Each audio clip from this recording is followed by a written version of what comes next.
Mauvaise nouvelle pour le Real Madrid. Mauvaise nouvelle pour nous. C'est très grave.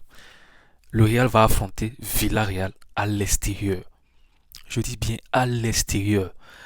Les gars, j'espère que vous allez bien, vous avez bien mangé, vous vous portez bien. La famille est OK. Franchement, j'ai peur.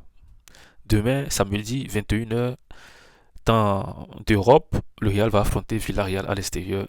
Et comme vous le sentez déjà, il y a la pression qui monte déjà. Villarreal cette saison, faut laisser. Villarreal cette saison, laisse tomber. Si tu vas gagner à Villarreal, c'est que tu es bon. Si tu gagnes Villarreal chez toi, c'est que tu es très bon. Je répète, Villarreal cette saison, il faut faire très très attention. C'est très fort, ça dépasse même des équipes anglaises. Actuellement, je pense même que Villarreal dépasse Man City. Man City aujourd'hui, c'est plus Man City d'avant. Villarreal. Et on se rappelle de ces coupes que Villarreal a gagnées, que ce soit en Ligue Europa ou dans le championnat, dans la Liga, des victoires face au Barça, des victoires face au Real Madrid, des victoires face à l'Atlético de Madrid. Aujourd'hui, Villarreal, je pense qu'ils sont troisième ou quatrième. Ils doivent être juste derrière l'Atlético de Madrid ou devant l'Atlético de Madrid. Et c'est chaud. Actuellement, nous sommes en confiance. Hein. Le Real qui a gagné ces deux derniers matchs avec beaucoup de buts, avec un nouveau coach. Et la confiance est là. La confiance est là avec des Vinicius Junior qui commencent déjà par être plus fréquents qu'avant. Et voilà, Mbappé reste Mbappé. Le Real retrouve cette euphorie là sur le terrain. Le public madrilène qui ressent une nouvelle ère. Les Abellois, on espère que Abellois va rester jusqu'à la fin de la saison et va nous rapporter la Liga. Je le dis, nous sommes à 2 points, un point du Barça. Je pense nous sommes à un point du Barça actuellement. Et gagner le match de demain, ce sera déjà une bonne chose. En attendant le match nul ou la défaite du Barça. Et franchement, je suis excité, mais je ne suis pas excité positivement. C'est ce qui me fait peur, c'est que je suis excité négativement.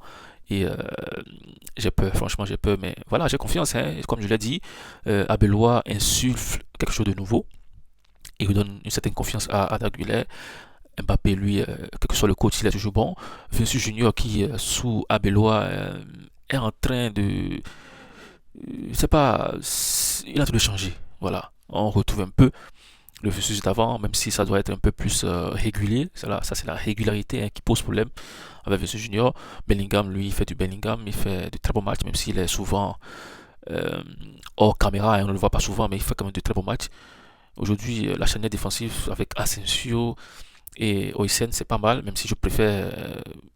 Actuellement, je préfère Asensio et Militao. Voilà, malheureusement, hein, le Real demain va se déplacer avec 2 retours et 5 absents. Les deux retours, comme vous le savez, c'est Brahim Diaz d'abord, lui qui revient du Maroc avec beaucoup de problèmes, problèmes psychologiques ou voilà, problèmes de la tête avec ce penalty raté, tout ça. Mais bref, je pense que le Real va tout gérer avec Brahim Diaz et aussi le retour de Rodrigo.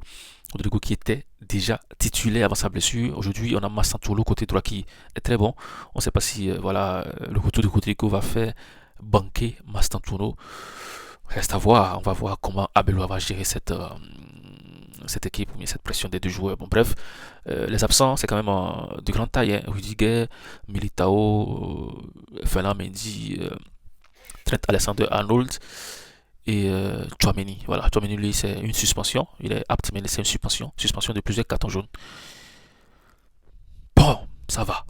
Beaucoup d'absents, mais ça va, ça peut aller. Voilà, je pense que titulariser Cavaral et mettre Valverde au milieu de terrain, ça peut apporter plus. Hein, ça peut apporter plus. Valverde à la place de Chouameni. Mais attention, Kamavinga, le dernier match latéral gauche, il était très bon. Il était très bon. Je ne sais pas si on va le remettre au milieu de terrain, mais franchement, Kamavinga, en général, c'est un très bon joueur. Et demain, j'espère que ça va encore prendre à la Madrid. Je passe une victoire du Real Madrid 3 buts à 1 à l'extérieur sur le terrain de Villarreal. Donnez vos pronostics dans le commentaire, on va commenter ensemble. Les gars, portez-vous bien, abonnez-vous et on se dit à demain.